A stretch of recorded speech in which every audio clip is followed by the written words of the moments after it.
Hey listeners, thanks for tuning in. Before we get this episode started, just want to give you a little update from two of our show sponsors, Concert Golf Partners and Members First. Where do private club boardroom discussions take the center stage? Right here on Private Club Radio with our show, Board Chats, presented by our friends, Concert Golf Partners, boutique owner-operator of luxury high-end golf and country clubs nationwide. Board Chats offers you practical wisdom and actionable strategies for all things club board and governance, from legal and ethical issues, strategic planning, agronomy, and much, much more. Listen into Board Chats here on Private Club Radio for unfiltered and insightful discussions. If you'd like to learn more about Concert Golf Partners or set up a confidential conversation about recapitalization, head on over to concertgolfpartners.com, boutique owner-operator of luxury golf and country clubs nationwide.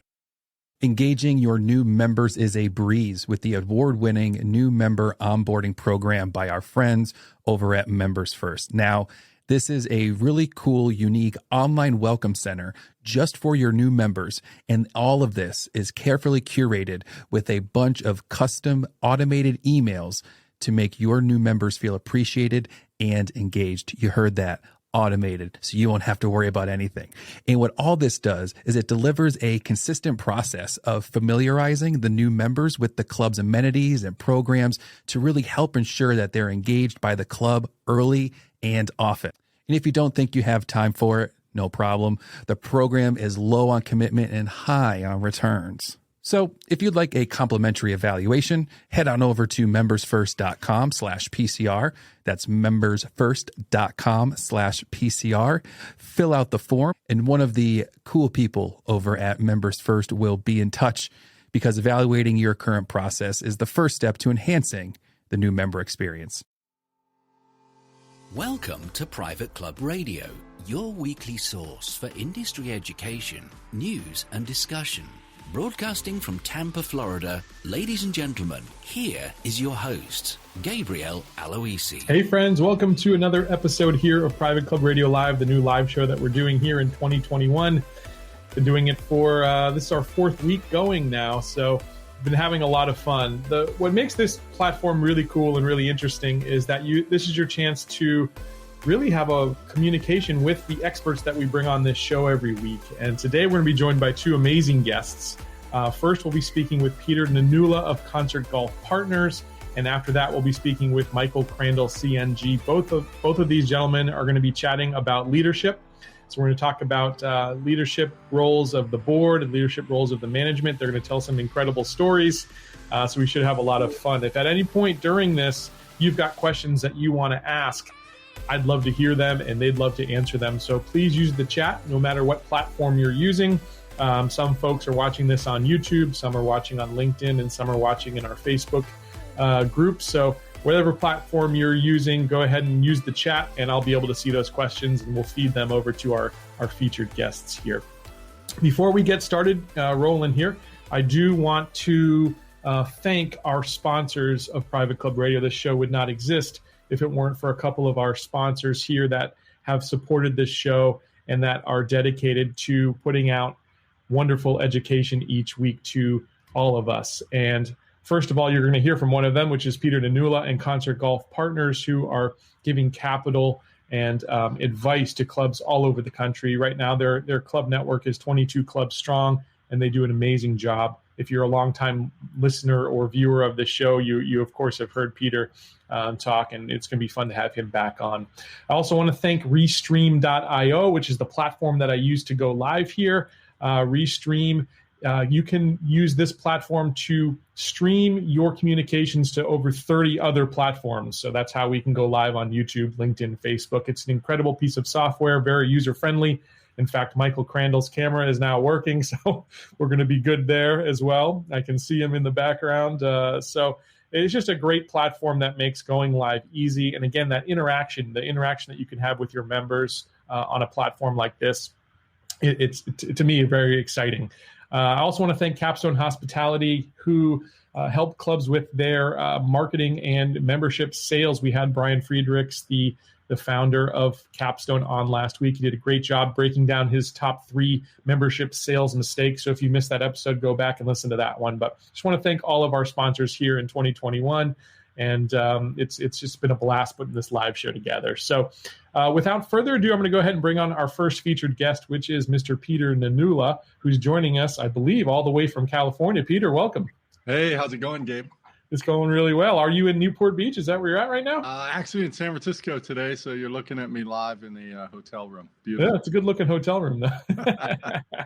Excellent, excellent. So today we're talking about leadership. And, well, before we do that, let's go ahead and give people an update on what's happening with Concert Golf these days.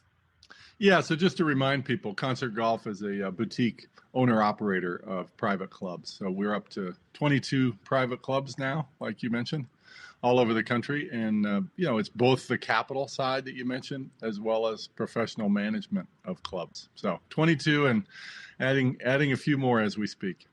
That's incredible. So I'm sure with working with all these clubs, and you guys are always kind of going into boardrooms and chatting with folks.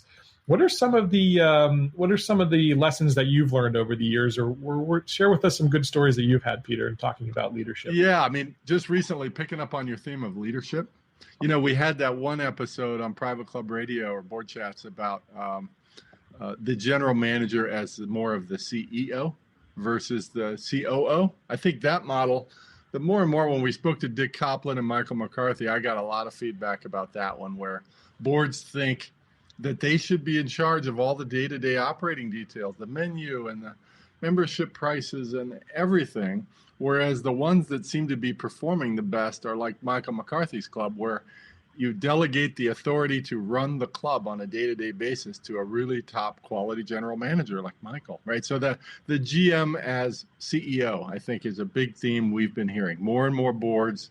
I met one in the Mid-Atlantic. The board president is a private equity guy. So he knows, and all the portfolio companies he invests in, you go to a board meeting, you talk strategy, but you let your management team run the business. And he did the same thing with a general manager we know well. And he said, we're just killing it this year. We're doing great. And I said, well, congrats to you for being such an excellent board. And he said, not me, man. It's all our GM. It's all our GM. Right. Wow. So I thought that was a great theme from that podcast we did a while ago. Absolutely, yeah. And of course, we had Dick Copland on that show as well. He did a great job. He's been in a lot of boardrooms himself over the years. So many great lessons. So by the way, if you haven't heard that episode, go back and listen to it. I believe it was second Monday of the year's episode. Just a fantastic cast of characters we had on there. Michael was great. You had a really good email, Peter, about we need a benevolent dictator. I got that email in my inbox a couple of days ago. Really enjoyed it. So tell us what you meant by that. Yeah. So for those of you who didn't see it on LinkedIn or the email that went out, it was just a theme that we've been hearing more and more, Gabe. We go to these board meetings. We do them on Zoom a lot now. But one of the things we hear over and over again from board members and members of these clubs is, we need a benevolent dictator. Well, what do you mean? Like, what's the problem? Well, we got 12 board members, each of whom has a different opinion about everything. And then beyond the 12 board members, we have 300 members who all have a different opinion about what we should be selling for memberships, or how tight we should be cutting the greens, or which capital projects we should be doing. And at some point, somebody on the board always says, this is so frustrating. We can't make any decisions because we're so paralyzed with all the different opinions. What we really need is somebody who has the best interests of the club at heart, but who just makes the darn decision, so we stop having this round robin of discussions, right? And so hopefully it's either a wealthy member who buys the club or something, or a professional owner operator like us who's in this as a hospitality business. But we need someone to tell everyone what the rules are instead of having these debates. Yeah, you made some really good points, and I'd love for you to share them with us here about why private member owned clubs don't really act like a traditional board. Yeah, exactly. No, like I was saying before, boards of companies, as most of your listeners know, boards are more strategic. They have a quarterly board meeting. They talk about capital. They talk about the 5-year plan. They talk about this year's goals. We want to add 50 members. They talk about the big picture. Boards of companies never get in and say, I think we should price this particular carton of milk at $2.42. That's not the board's job. The board's job is to hire really good management, like Michael McCarthy, have a business plan for the year, and focus on those big picture topics of strategy and capital. And then let's let our general manager run the business. And so all these board members we meet who have other day jobs and run companies for a living, they all know that the club board they're on just doesn't function like a real business, right? Because the board is way too involved in micromanaging things. Right. Yeah, totally. Yeah. And the other point that you made in that email that I thought that was really good, that the way you framed it was something I had never thought about, but it's like having, 300 owners of like a resort property or something like that, or a vacation rental. Is that how you described it? What you used, the term you used was really good. Yeah, no, exactly. That's the analogy I've been thinking of. Is it's not like these clubs are filled with people who don't get it, right? These are smart, successful business people. So why do the clubs operate this way if everyone knows it doesn't work very well? I think the answer is, we used to have a share in a vacation home with a bunch of friends of ours over in Hawaii, because people go to Hawaii from the West Coast a lot. Well, let's all split the home. Well, how are we going to divide up who gets what weeks? Well, how are we going to figure out how to clean the place and who gets what privileges and yada, yada? And so all four of us, we all got to be involved in all that stuff, right? And so people think their club is kind of like sharing a vacation home. We got the golf, we got the pickleball, we got the tennis, the pool. Why don't you sit on this committee, Gabe, because you're really into golf and you're a lower handicapper than me. And then why don't I do the social committee, because I'm the one that brought a few of the members in to join our vacation home group. And then we'll just self-govern and we'll all be involved in everything. It's kind of like that. And everyone knows that's not how you run a real business, but it persists at 3,000 member-owned clubs in America. And it's not the ideal way to do it, but a lot of clubs struggle with it. Anyway, I thought that analogy was perfect, and it really summed it up, because you always think we got the smartest people in the world sitting on these boards. Why can't they figure out? But it's a different animal altogether. And what are some of the solutions out there? Obviously, hiring a strong leader is one of those. But from a leadership perspective, what are some of the ways that boards can combat that, Peter? Yeah. So number one is follow the Kaplan-McCarthy model, which they've been out proselytizing in the industry for years. Get a board, do a board retreat. Explain to all the new board members that we are here to be strategic, not to be operational. Let's agree on hiring a strong general manager who will be the CEO, not the COO. And let's give the general manager the ball. And let's all check ourselves at the door. Let's not micromanage the menu price on the hamburgers. That's not our role. And if anybody does that, you get no speaking time next month. Right. So number one is that.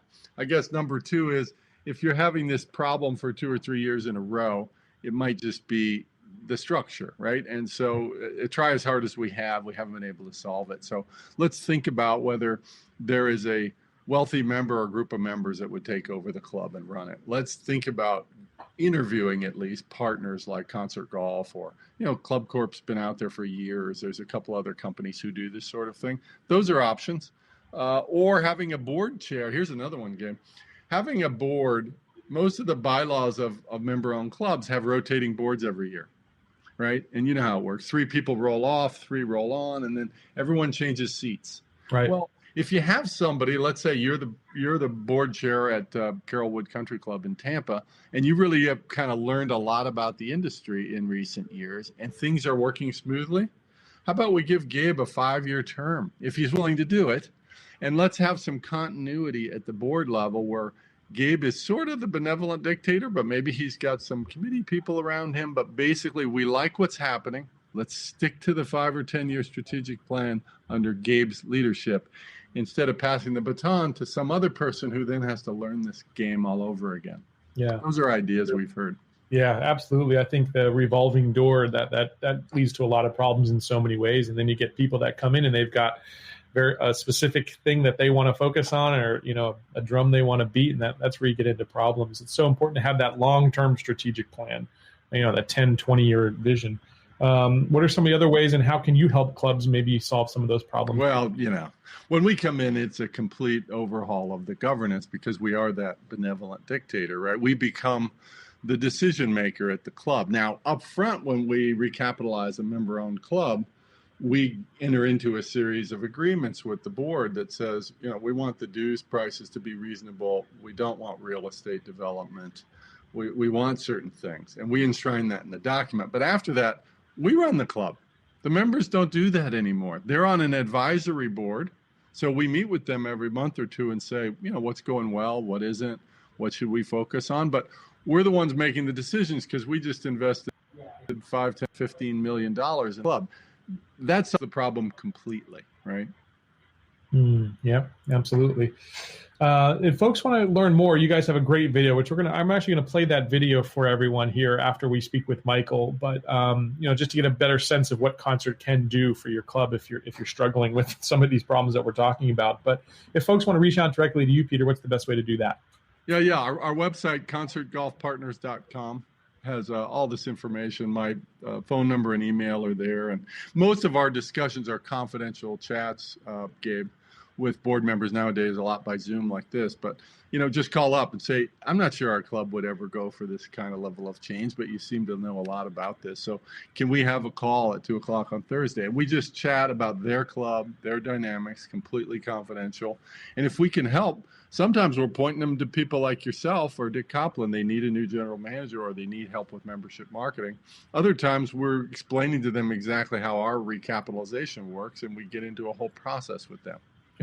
Yeah, you guys are so great in terms of just being a wonderful source of knowledge and resources for clubs out there. Again, whether you guys work together in the end or not. Peter, before we leave you, I'd just love to get your kind of outlook here, because this is the first episode of 2021 that you're joining us on. And in terms of private clubs and what's happening and how golf is changing and whatnot, what's your outlook here for the rest of the year? Yeah, listen, I don't have any better crystal ball than you do, but I think from my vantage point, 2020 was a boom year for most clubs, right? Golf became a virtual monopoly on people's recreation time. Membership activity was way up. Now catering, weddings, banquets, plummeted, right, because of COVID.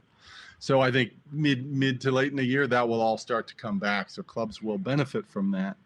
And I'm hoping, from what we're hearing, all the innovation and creativity that you and others have covered about making the club that kind of third place in your life. You got home, you got work, or we used to have work. But, like your club is a safe place to go, right, where you can eat, you can do different recreational activities. And the innovation with the pick up and take out delivery food and the market to pick up stuff in your neighborhood, all that innovation hopefully stays. But then we start to bring back clubs in the other way, indoor dining and the other ways people are used to using your club. So we're looking forward to 2021 as like another terrific year for the club industry, knock on wood. That's fantastic. And I'm sure if you don't want the headaches, again, Peter's the man to call in terms of solving some of those. And if you just want to enjoy your club. Yeah. Peter, I enjoy your time so much. Thank you as always for joining us here. Yeah. Keep and we'll doing what you're doing, Gabe. Yeah, thank you, man. We'll talk to you soon next month. It'd be great. Yeah, looking forward to it. Be well, man. Yep, you too. All right, that was awesome. Okay, cool. So again, Concert Golf Partners, you can find them at concertgolfpartners.com. Definitely check out the video. We will be playing that video here for you right after Michael's interview. But without further ado, I'm going to bring on the man himself, the CNG, the first ever CNG in the club industry, although I think there's some new folks as well maybe adopting that moniker. So without further ado, here is Mr. Michael Crandall joining us from, where are you, Michael, these days? Palm Springs, California. Yeah, you just moved, right? Yep. We Kim and I sold our townhome in Atlanta, which we loved, for 7 years, and moved out to La Quinta area, where I'd been chief operating officer at Thunderbird Country Club and Ranch Mirage for 6 years, and we're thrilled to come back here.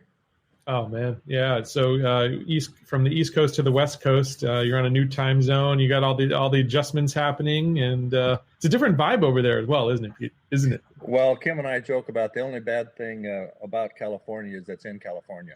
By that I mean you got different politics, different lifestyle, taxes, but for 7 months out of the year, 8 months, we got the best weather on the planet. We have friends out here.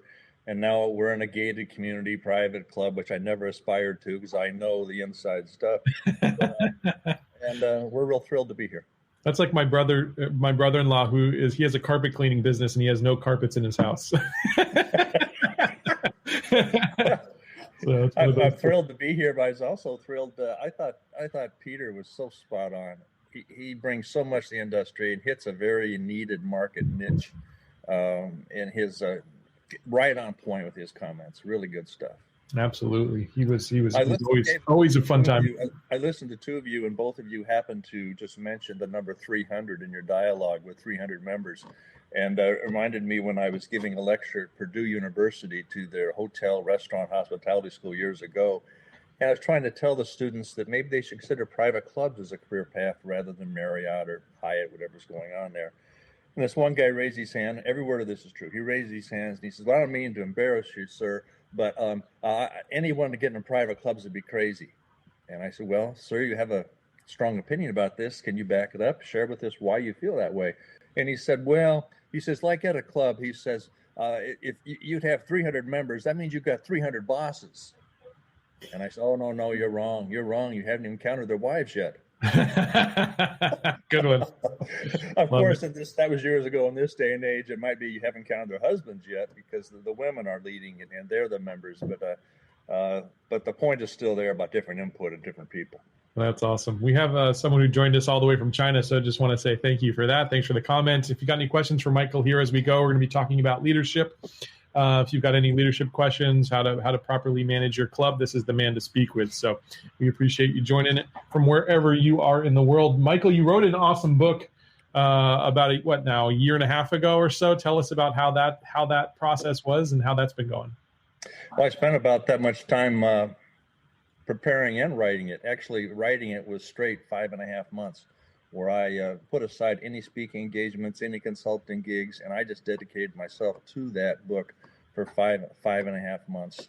And you were gracious enough to partner with me on it and wrote some dynamite stuff. In fact, the last chapter in the book is called Z Club, and Gabe's chapter there is worth the price of admission in itself. Really, there were some predictions there that happened to come true quicker than I thought they would. Really? Yeah. About how you need to really engage your club members virtually, how you need to give access to people even if they don't walk through the doors. And I had no idea that would happen 6 months later, where everyone was in that boat. So, well, who would have thunk it? In fact, a typical interview question, no matter what profession you're in, at some point the interviewer may ask you, well, tell me, where do you see yourself in 5 years from now? Well, all of us would have been asked that question 5 years ago, and we blew it. Right. No one got that one right. That's for sure. Who would have thunk it? You'd never imagine where we are with that. Right. But anyway, the answer to your question is the book was, in the truest sense, a labor of love, without question. I contacted my close friends, colleagues, and peers in the industry, and I said, hey, listen, I'm writing a book. I'd be honored if you'd partake in it. We've got 16 or so of icons in the industry, 2 of which I'm going to focus on a little bit later and share with the audience here. But so we had great outside input, and then I went through the alphabet, A through Z, literally. So it wasn't like chapter 1, chapter 2, but throughout the A through Z, we have just shy of 100 touch points, some of them very detailed. Very micro, and the capital reserve planning, zero-based budgeting. But the vast majority of the book is about leadership of private clubs. And we titled the book pointedly so. It says the ABCs of plutonium private club leadership, not management, not operations, but leadership, meaning all of your board of directors, your committee, your key management staff, in other words, your entire leadership team. Yeah, it's a very thick book too. I mean, that's like a textbook size. 30 contributors in this book. People like Ray Cronin. Robert Sorecki. The list went on in terms of all-stars who contributed to the book that you put together, which is a testament to you, Michael, and your own leadership that you were able to, have the audacity to get the best of the best into this book. So, what are some of the leadership? We know that leadership has been the real difference maker in people getting through those very difficult spring months last year in 2020. And it's going to be just as critical here as we move into a new phase our new reality here. What were some of the most poignant lessons that you learned, or what were some of the leaders who really did it right, in your opinion? Well, I'll start off with one of my colleagues and peers, friend, I have greatest respect for, and I believe Robert is going to speak next week, or is it the week after that, Gabe? Yeah, Robert's will be next week. Yeah, Robert Cerisi's at Medina, and I'm jumping on Robert, and he has a great chapter in our book by What's in a Name, but I'm mentioning him in response to your question about what I've really seen out there. Robert speaks very eloquently, far better than I could, about in leadership, the first thing you have to be able to do is to lead yourself. And I won't jump into that because he'll probably touch upon it, and I hope he does because it's so impactful. You can't just focus on leading other people. The definition of a leader, you think about it, it's very simplistic. A leader is someone who has a following. If you don't have a following, well, you're not leading, are you? But Hitler had a following. Was he a leader? No, he was a dictator. Big difference. Big difference. A leader has a following, all right, but the following is volitional. They're following because they want to, because they're excited about it. But Robert points out that in order to be a leader, forget the followers for a second. You better learn how to lead yourself. And again, I hope he touches upon it because he's far more eloquent than I and does a great job about it. In the ABC's Plutonium Private Club leadership, we had like pushing 20 contributing authors. But I'm going to touch upon just two here. I think they epitomize what leadership's all about. And it's about not just against staff or operations. Again, we're talking the upper leadership of where decisions are made. By the way, a leader's job is to make decisions.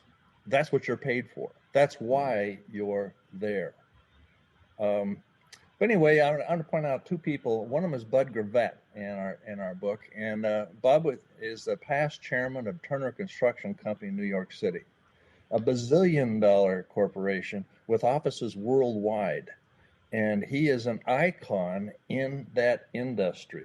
Unfortunately, Bud passed away about 4 months ago, but he was one of my dearest friends, one of my greatest mentors in the business and in leadership.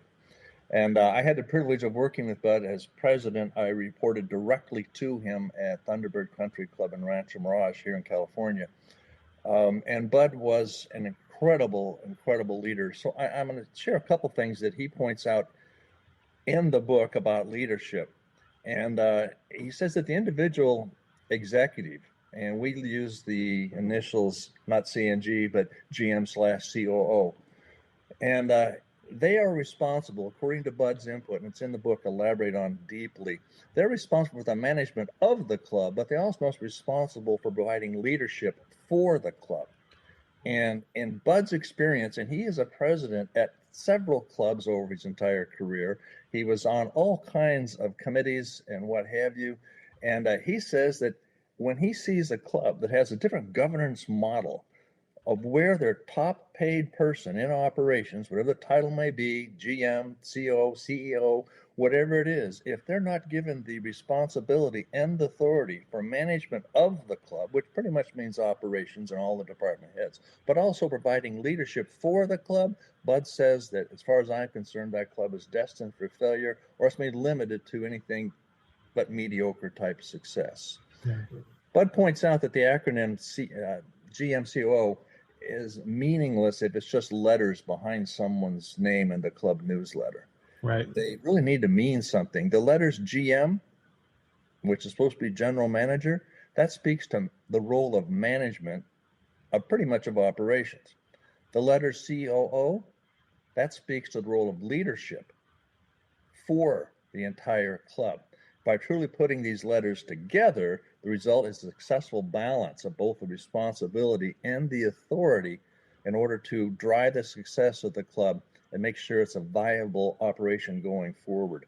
At membership-owned, not-for-profit clubs, Bud feels it's mandatory, and this is a guy who's used to running a bazillion-dollar corporation, making decisions, but he also knows how to delegate, and Bud was a marvelous mentor for me.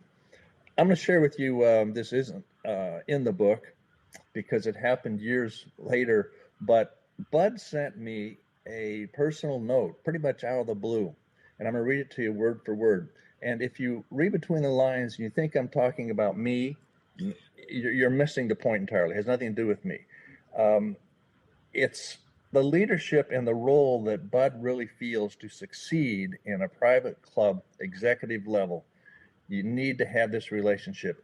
And here's what Bud said 7 years after we worked together. He's like, Michael, I remember well at Thunderbird what was happening there and what needed correcting and or changing. You may not know it, Michael, and I may have gotten some credit for making changes, but whatever I caused to happen came from you and your experience and knowledge gained from the steps you made along the way in managing clubs. You may unknowingly provided me, the amateur. Imagine that, he's saying the amateur. But he's acknowledging the fact that he's a corporate executive, but when it comes to the operation of a private club, he's not the expert. He says, you may unknowingly have provided me, the amateur, with the strength of conviction and leadership that I exercise, and I would continue the viability of Thunderbird. And guess what? It worked. But the successful leadership was spearheaded by you through me as an experienced corporate CEO, but not in private club management. But with you beside me, we got it done. Bud Gravett, August 15th, 2008. I love it. Yeah. And again, if you're thinking I'm commenting about myself, please, it's the concept that Bud is driving home. When I said earlier that people in management or leadership, you're there to make decisions. That's what you're there for. That's what you're being paid for. It really is the truth. But you look at the nonprofit clubs and who makes the ultimate decisions. And that's the board of directors' responsibility. They're making the policies. They're establishing the rules, if you will, by which management then operates within those boundaries. But if that's true, and it is true, they're the decision makers, ultimate decision makers. And as Peter talked about, you've got people just on the board because maybe it's their turn to be president. And they're popular. They're the lowest handicapped golfer in the club. Therefore, they were the golf committee, and therefore now they're qualified to be president, or whatever it may be. New board member orientation has always been important, but it is more important than ever. It is paramount. Would you give a handbook out, or did you play a video when you were a manager? What was the way you trained the new boards? Actually, in our book, we've got a whole chapter about new board member orientation, a whole chapter, and it gives examples. Yours was kind of like a boot camp, right? Like the Marines, you gassed them, everything, right? Well, you have to assume they know nothing. Sure. And as Peter pointed out, these a lot of times are captains of industry. They're very, very smart, intelligent people, far more than, well, maybe not you, Gabe, but intelligent than I am. That's for doggone sure. Right. And yet it's as if when they come to the club, a lot of times it seems like that they check their brain at the front gate entry. I think so. I think I mean, it's kind of a playground. I've had examples where there's been board members I've worked with who were in the Wall Street Journal, Forbes magazine, quoted, looked up to, and then I would sit across the boardroom table and I'd go, well, is this the same person? It's because a lot of times they come to their club and they have a different mindset, a different mentality. Different, let your hair down. Whole thing. So your new board member orientation is significantly important, more so than it ever has been. And in the book, there's a whole chapter about nothing other than that. And yet in reality, the entire book is about that. Right.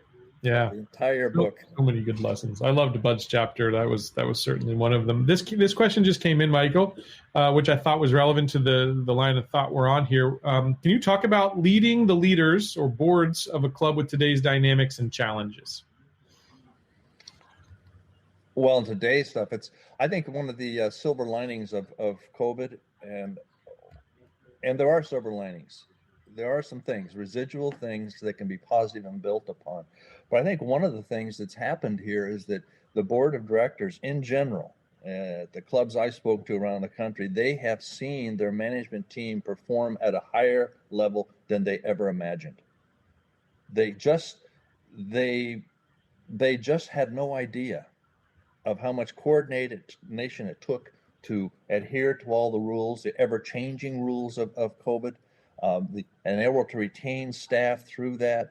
And I've seen a lot of respect for paid leadership Mm-hmm. that the volunteer boards didn't really appreciate as deeply as they did if it hadn't been for COVID. And going forward, there's a lot of lessons that can be learned that we had to adjust to just to keep the club going and have the membership still feel the club was relative to their lifestyle. A lot of things we did need to keep going. Even after COVID is completely off the radar screen, thank God, hopefully sooner rather than later.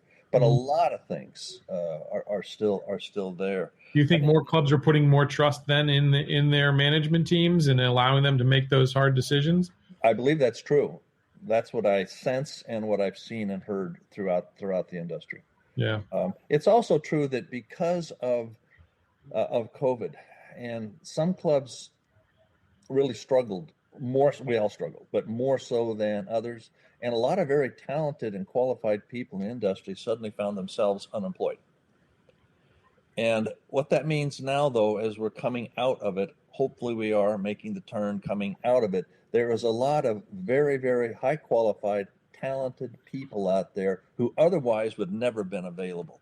So I would suggest to board members, when they're looking to amp up again and get people back on board, I would suggest to your chief operating officer or CEO, I would suggest to go ahead and look at the talent that is out there, because a lot of very, very strong people are now available and looking to jump back in the water, if you will. You're right. There's more than ever, for sure. Well, thank you for that question. By the way, if you've got any questions, feel free. Michael's here to answer them. This is your chance to chat with the man himself, Mr. CNG. I love you got the title right under there. For people who don't know Michael, by the way, what does CNG stand for, and how did you come up with that?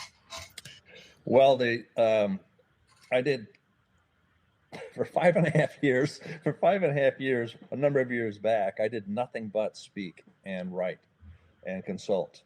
And after about 3.5 years of it, just for fun, I thought, you know what I'm going to do? I'm going to put some letters after my name just for fun. Just for fun. That's it. So I had my business envelopes made up with the name and the letters after it. I had my business cards, the whole 9 yards, and I chose the letters CNG. So it said Michael Crandall, CNG. CNG, and I had the CNG, I made it up.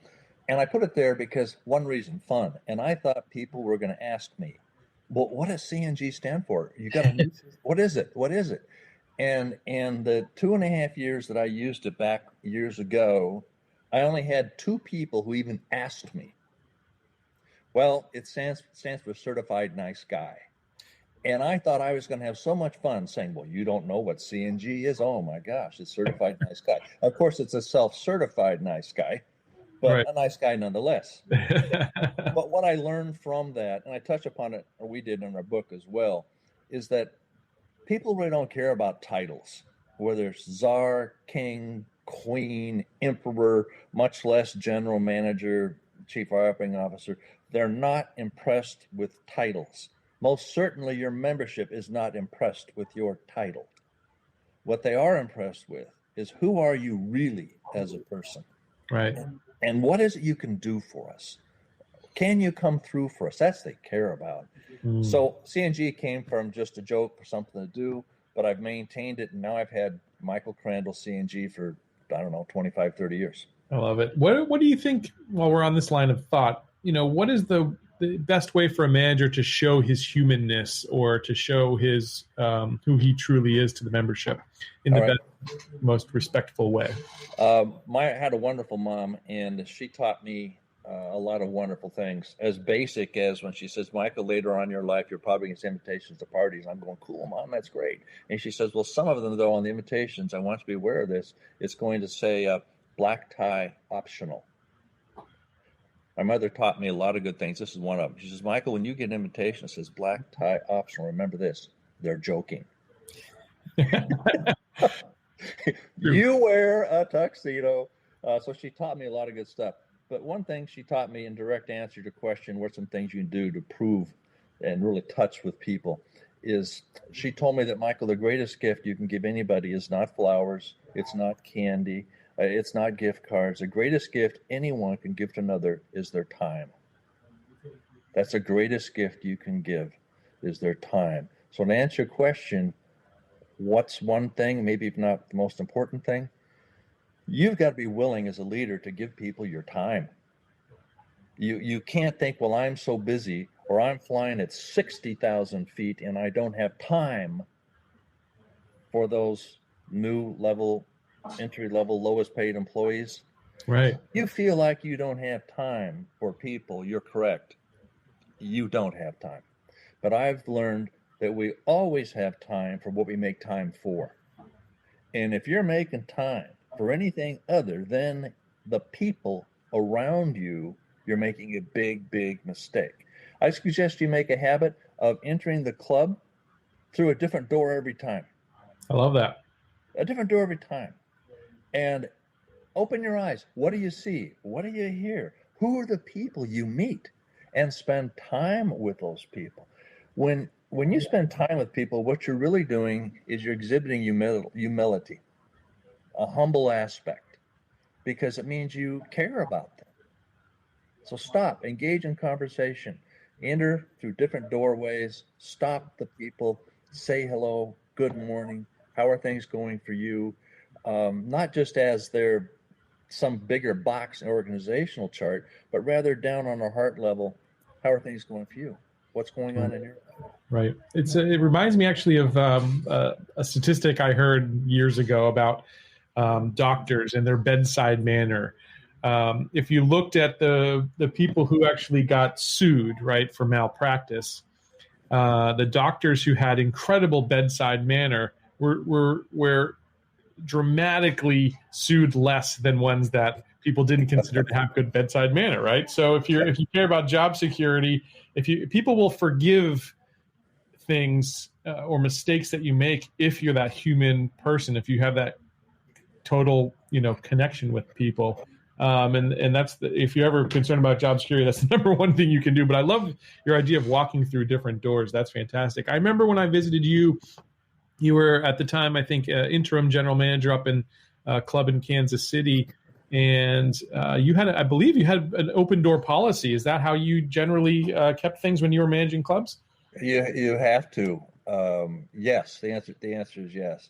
I would literally.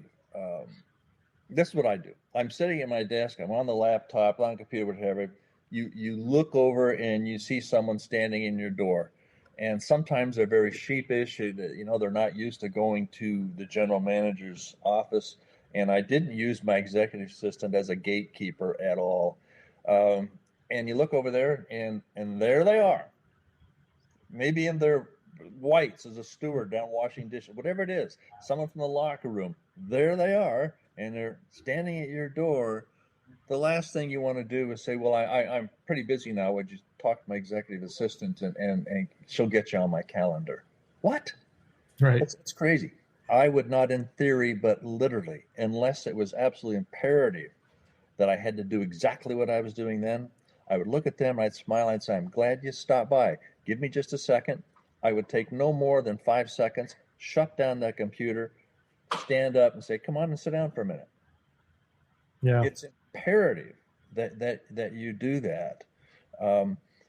When I mentioned about giving people time, I call it the TT. You got to have the TT with leadership. You've got to give them your time, and they have to trust you. And trust doesn't happen because you send a memo or an email. Yeah. It also doesn't happen with the membership because you write nice articles in the club newsletter. No, you've got to be out and visible. Harvey Weiner, who I'll talk about in a minute, is in our book and marvelous input in our book. He says that the number one quality always has been and always will be that search committees are looking for, and that is visibility. They want to have a general manager, CEO, whatever it may be, even CNG, be visible out in front, talking to people. Not hovering at their tables at dinner, don't misunderstand me. But they want to know who you are. They want to have that relationship. Right. Leadership is not a position or organizational chart. Leadership is relationships. And you can't build relationships without giving people your time and earning their trust. And by trust doesn't mean They can trust some behavior that you're going to have all the time. I can trust you're going to do this, you're going to do that. Trust means they can rely on you. They know that you've got their back. They know if you screw up, it's because it was an honest mistake. And they know you're going to apologize and move forward with another decision. Yeah. When I mentioned about, management's or leadership job is to make decisions, and some will say, oh, that's not, what do you mean? Their job is to make decisions. Isn't it to make correct decisions? Not necessarily. Let's say you do make a decision, and then you say, oh, now I've got new information. Something else has come up, and Lord knows that's happened like every other week with COVID. Yeah, exactly. You got to recalibrate, and maybe the decision you made before wasn't really the best. But what do you do at that point? You make another decision. Right. It comes back to you're paid to make decisions. And if you've got people who are wringing their hands and always, I don't have enough information. What if I make the wrong choice? The paralysis by analysis is that's what hangs people up and really prevents clubs from moving forward. Any business from moving forward is if you're overly analytical instead of taking a leap of faith from time to time. It's just so important. We had another good question come in here, which I want to bring up, and I think it's a fantastic question. This came from Steve Colton over at Encore Golf. Encore Golf, best ball in golf, by the way. I will say that. Just shot a 75 with it at one of my clients, the club at Renaissance down in Naples, first round of the year. But Steve asks, how do clubs need to change for millennials? Since we're talking about leadership, I'll kind of pose it to you in that aspect. With the new kind of generations, underneath management, the new staff and things like that, what would you suggest managers do in order to adjust their philosophy for the next generation coming up the ranks? I'll share with this, I call it my automobile or car analogy. And what that means, if you've got this vehicle you want to drive, and it's sitting in your garage, but you want to get it out on the highway, there's three components to this car analogy that I had. And the first one ties in about the new membership, the younger people coming in the club. The car analogy has 3 points. Well, there's the owner's manual, then there's the rules of the road, or the DMV, and then there's a navigation system. Well, the first one, the owner's manual. Here, the owner's manual is, here's where the club traditions, culture, and desires of the current membership are appreciated and factored in. And if people are living in the past is very, very valuable as a guidepost, but quite dangerous if used as a hitching post. And many old-time school traditional clubs, if they're focusing on tradition and culture and not being willing to move forward, what happens is you've got your whole world of your club spinning on an axis that no longer exists. Therefore, the new members, the current members, whether they're millennials, whatever they want to call them, this generation or that, they're still members. They're still got input and desires. And guess what? When a new member, I'll pick on the word millennial again, comes into the club, and they have certain desires, expectations, and hopes of getting what they feel like satisfies them, belong to your club. And if they're not really taken seriously, guess what? In 5, 6, 7, 8 years, they're on the board. What? And then that comes back to, new board member orientation is extremely important. But the core analogy, the first one is the owner's manual, and that's where the club tradition, cultures, and desires of the current membership are appreciated and factored in. Then we come to the rules of the road. And basically, that's like the rules are laws. In our case, clubs bylaws. Rules are club rules. But here's where the board of directors approved policies and guidelines are documented underneath the rules of the road. And private clubs don't have a relevant governance model. If they don't have relevant and updated bylaws and rules that reflect the relevancy of what's going on today and what your memberships really want, well, what's going to happen is they're going to find themselves, when they get this car out on the road, and they're going to be changing lanes all the time, frequently, and dangerously slow to their own peril. So we got to have the owner's manual. Then we got to have the rules of the road. But in this vehicle, we also have a navigation system. And that is where our present location is.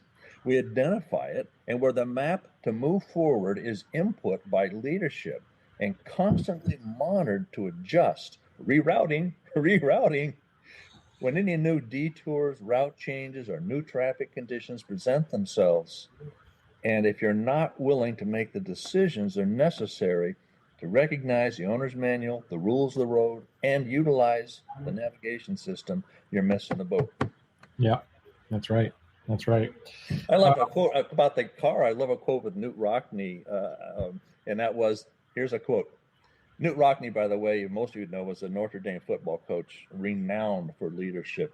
And this is what he said. He says, an automobile goes nowhere efficiently unless it has a quick, hot spark to ignite things, to set the cogs of the machine in motion.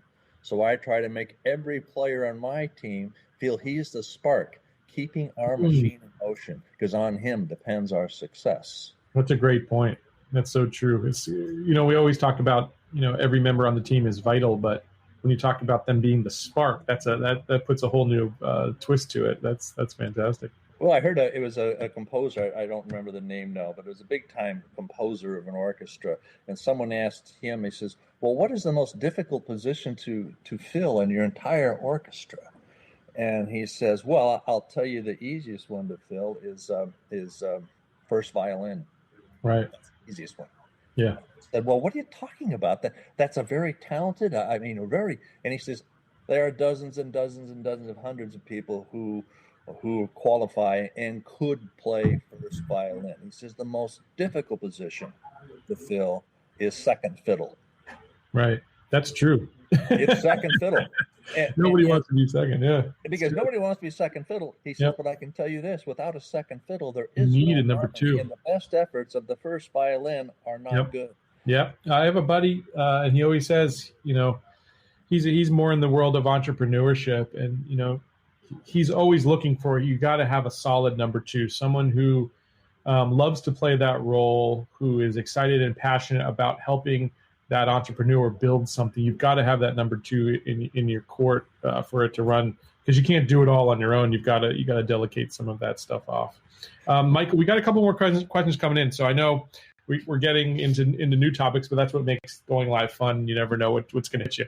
Before we do, though, the reason we're chatting is because Michael wrote an incredible book along with 20-plus contributors, 22 contributors, including myself. This is the manual. This is the guide. And it's incredible how much wonderful advice was in this book to get people through what we're going through now. It's as if some of the authors knew what was coming around the corner. But really a guide that should be in every single board member's hands at your club. If you haven't read one of these, head over to plutonium.club and pick yourself up a copy immediately.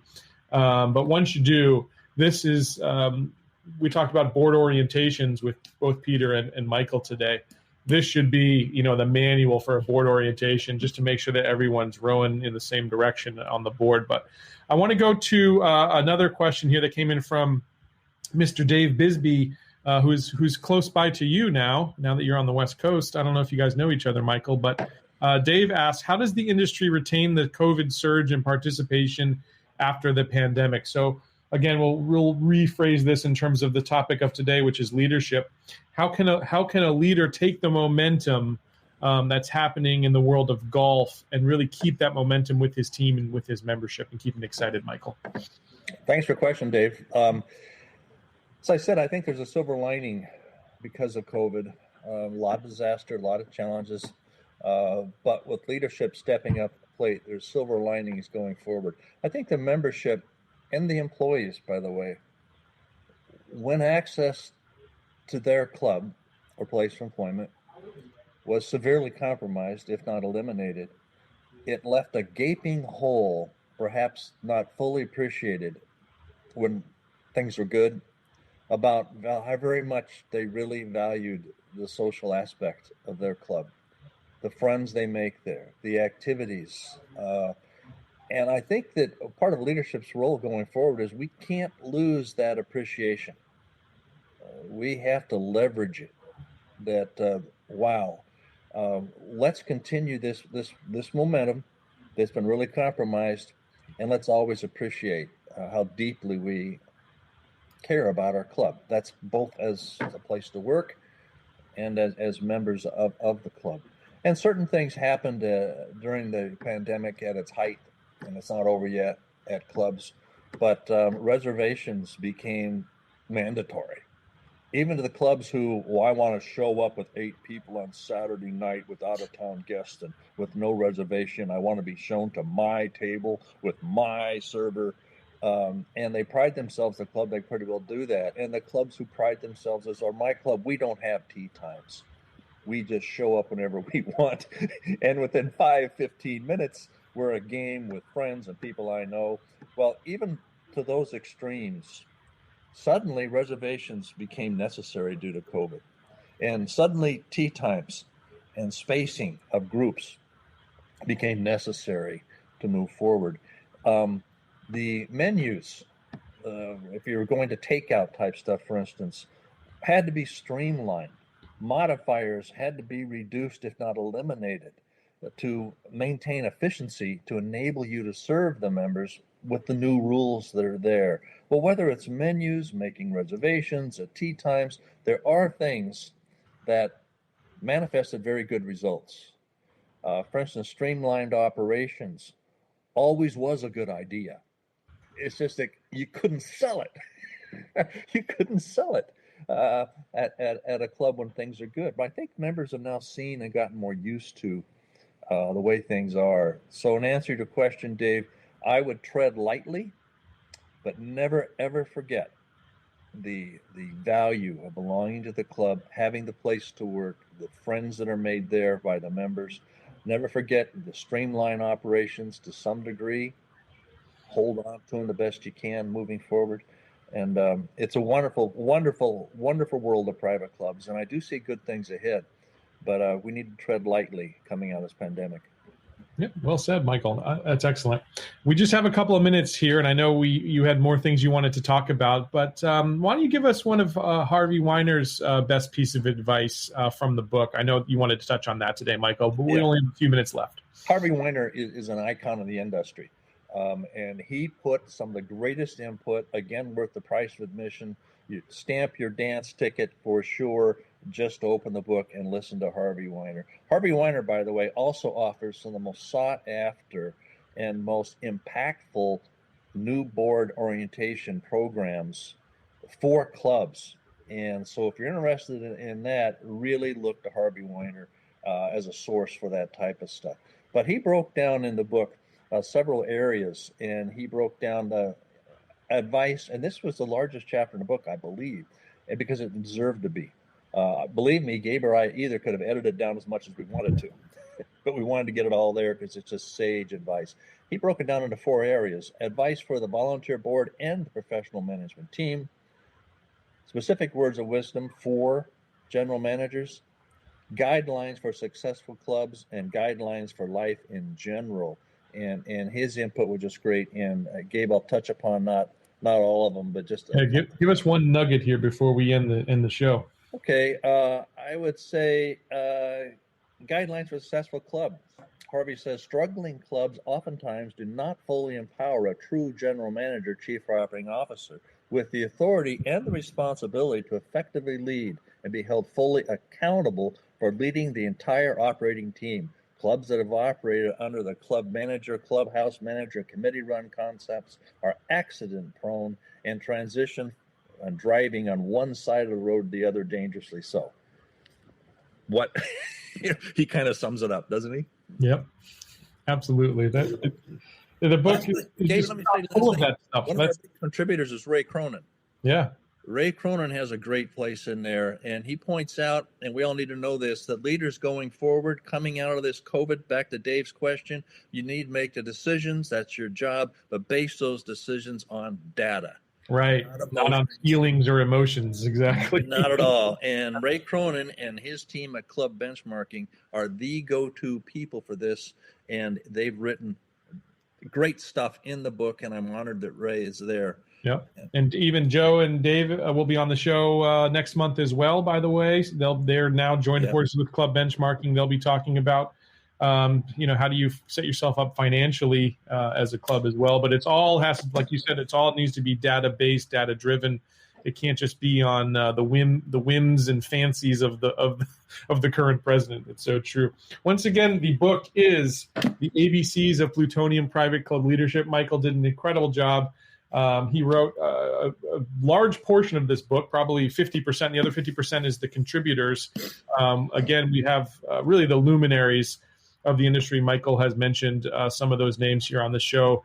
Go over. You can get your free sample at plutonium.club. So if you want to read the first couple of chapters of the book, it's absolutely free. Get a taste of it, of Michael's style, which is unique. We try to make this book fun and appealing. It makes great bedtime reading. I know Michael's wife, Kim, puts it right on her bedside table. She reads it every night. By the way, congratulations to Kim on her successful retirement from Cherokee Town Club. She put in an incredible, almost a decade over there, Michael, something like that.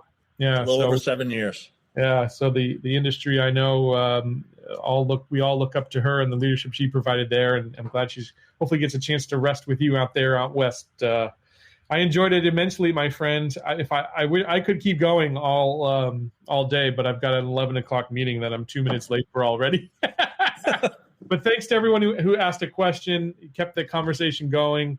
Michael will be back, so keep those questions for him. We'll have him back on the show very soon. He's always a fun guest to have. But Michael, thank you so much for your time, sir. Thank you. Blessings to you all.